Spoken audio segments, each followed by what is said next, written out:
Walking the Freedom Trail in Boston is one of the most popular tourist activities for people visiting the city. In this video, we give an overview of each of the 16 sites on the Freedom Trail. But first, check out our Etsy store linked in the description for Boston gifts, souvenirs, and more. A quick admin note, if you want an in-person Freedom Trail tour on your visit to Boston, get on any subway, aka T-Line, to the Boston Common and head to the Boston Common Visitor Center kiosk where you can join a tour. These tours are led by guides in historical attire and, in some cases, accents. Tours last about 1.5 to 2 hours and you can get tickets in advance if you want. I highly recommend purchasing early during peak travel season. If you're coming in off season, you'll probably be able to get tickets at the door. If you want a self-guided tour, just follow the red brick trail of the Freedom Trail, and in some areas of construction, follow the red paint. All right, now let's dive into each site on the Freedom Trail. First, the Boston Common. The Boston Common, established in 1634, is the oldest public park in the United States, spanning 50 acres in the heart of Boston. Initially used as a communal grazing ground for cattle by the town's early settlers, the Common has evolved over almost 400 years into a multifunctional urban park. During the colonial period, it served various roles, including as a site for public executions and a training ground for militia. Leading up to the American Revolution, British troops camped on the Common before the battles of Lexington and Concord, marking it as a significant site during the Revolution. The Common's landscape features rolling hills and walking paths. The Frog Pond, located within the Common, serves as a splash pool in the summer and a skating rink in the winter, providing year-round recreation for residents and visitors alike. The Boston Common also hosts numerous events, from protests and rallies to concerts and theatrical performances, maintaining its role as a central gathering place for public discourse and entertainment. The Common's storied past and dynamic present make it a vital starting point for the Freedom Trail. It makes sense that this is where the Freedom Trail tours begin. Next, the Massachusetts State House. The Massachusetts State House, designed by the renowned architect Charles Bulfinch, whose name can be seen all over Boston, notably the Bulfinch Triangle District in the West End, was completed in 1798 and stands prominently on Beacon Hill. Its gleaming gold dome, initially constructed from wood and later overlaid with copper by none other than Paul Revere, was gilded with gold in the 1800s, creating an iconic landmark visible across the city. The State House is the seat of the Massachusetts government, housing the offices of the governor and the Massachusetts General Court, which is just a fancy sounding synonym for the state legislature. The building's grounds are adorned with statues and memorials. The Massachusetts State House not only functions as a center of government, but also serves as a historical museum, offering its own tours that educate the public about its significant role in American history. Its position on Beacon Hill and its rich historical and political heritage make it a crucial stop on the Freedom Trail.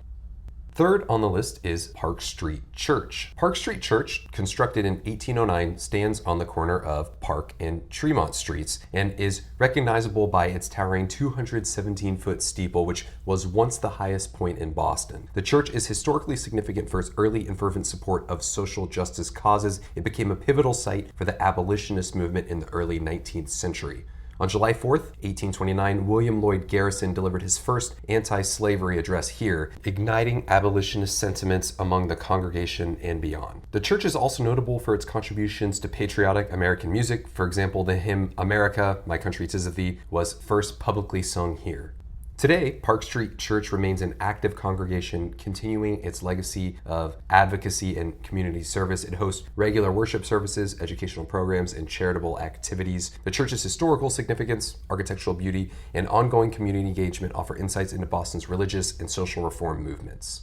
Fourth on the list of Freedom Trail sites, Granary Burying Ground. Granary Burying Ground, established in 1660, is the third oldest cemetery in Boston and serves as the final resting place for many prominent figures of the American Revolution. The cemetery is named after a granary that once stood on the site, though today it is most renowned for its historical burials. Among the notable individuals interred here are Paul Revere, Sam Adams, John Hancock, and the victims of the Boston Massacre. Ben Franklin's parents are also buried here, although most folks automatically assume the massive Franklin monument in the center of the cemetery is for him. It's funny, on every single tour, as soon as you walk in, inevitably someone goes, "Oh, Ben Franklin is buried here," like clockwork. I guarantee it's going to happen on your tour, but nope, it's just his parents. The cemetery is maintained today by the city of Boston, and its well-preserved grounds in the heart of downtown Boston offer an opportunity to pay respects to some pivotal players in American history.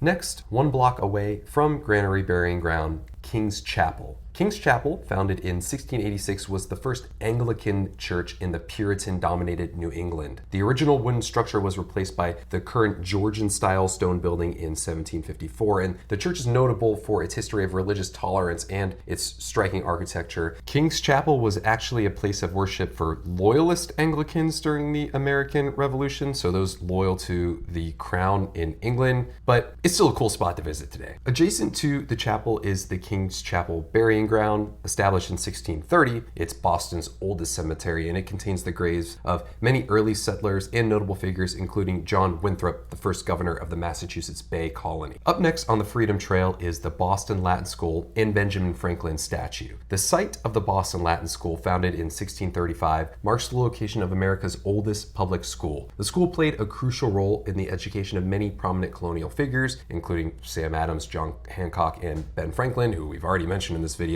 Although the school that originally was built here no longer stands, the site is commemorated by a plaque and a statue of Ben Franklin. Next on the Freedom Trail is a historic Chipotle. Actually, it's the building that used to house the old Corner Bookstore, but today it's a Chipotle. The old Corner Bookstore was one of Boston's most significant literary hubs in the 19th century. It published works by many of America's greatest writers, including Nathaniel Hawthorne, Henry David Thoreau, and Harriet Beecher Stowe. The bookstore's influence extended far beyond its walls as it became a gathering place for intellectuals and writers. Many notable figures of the American literary Renaissance, such as Ralph Waldo Emerson and Charles Dickens, visited the store in their time. Despite changes in ownership and function over the years, the building remains a cherished historical landmark today. It is currently part of a modern retail space but retains its historical charm and significance. 8th, the Old South Meeting House. The Old South Meeting House, constructed in 1729, was originally built as a Puritan meeting house. It became a central location for public gatherings and debates. The building's large capacity made it an ideal venue for town meetings, especially during the years leading up to the American Revolution.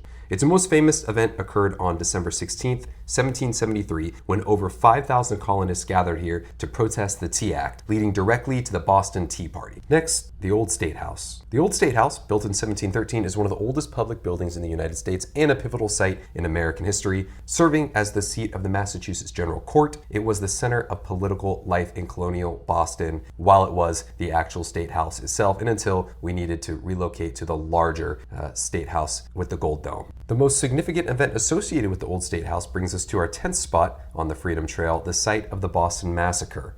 The Boston Massacre occurred on March 5th, 1770. British soldiers fired into a crowd of colonists, killing 5 men and wounding several others. This incident fueled the drive towards independence.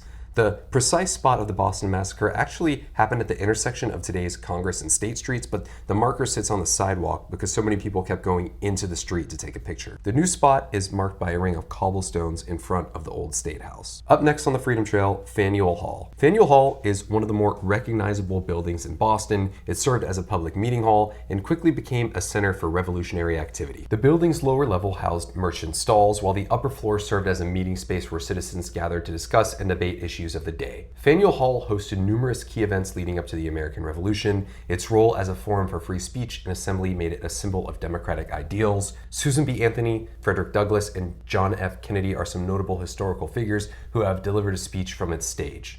If you're on one of the Freedom Trail tours that departs from the Boston Common, this is where your Freedom Trail tour will stop, but there are still awesome spots remaining on the Freedom Trail to check out. From Faneuil Hall, head to the north end and check out Paul Revere's house.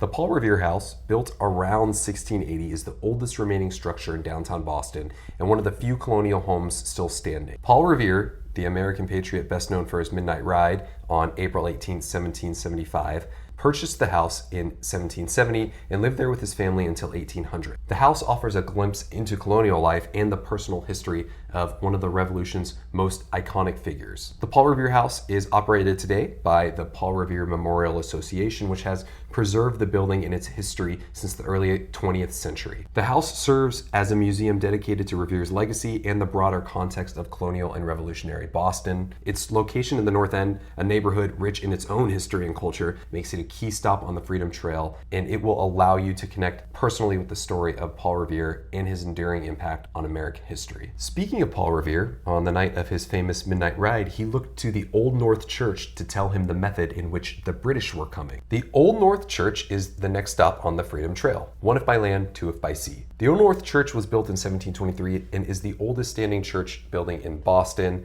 The signal provided on April 18, 1775 warned the colonial militia of the British approach, leading to the battles of Lexington and Concord and kicking off the American Revolution. The church remains an active Episcopal congregation today, continuing its centuries-old tradition of worship and community service. It also operates a gift shop and historical museum if you want more of an education about the history of the Old North Church. Also in the north end, around the corner from the Old North Church, is Copp's Hill Burying Ground. Copp's Hill Burying Ground, established in 1659, is Boston's second oldest cemetery and provides a resting place for many of the city's earliest residents, most notably Phyllis Wheatley. Because it's a little more off the beaten path than King's Chapel Burying Ground and the Granary Burying Ground, you usually see fewer tourists here, which allows you to take a bit more time to take in the history of this area.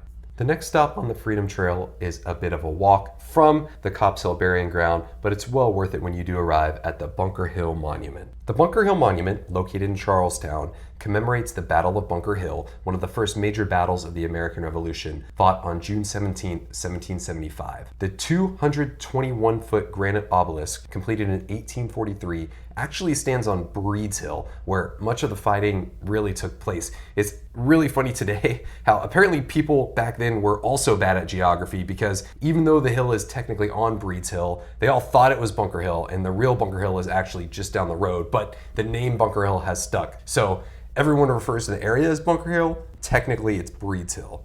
The battle, despite being a tactical victory for the British, demonstrated the strength of the colonial forces and their great resolve, which boosted American morale.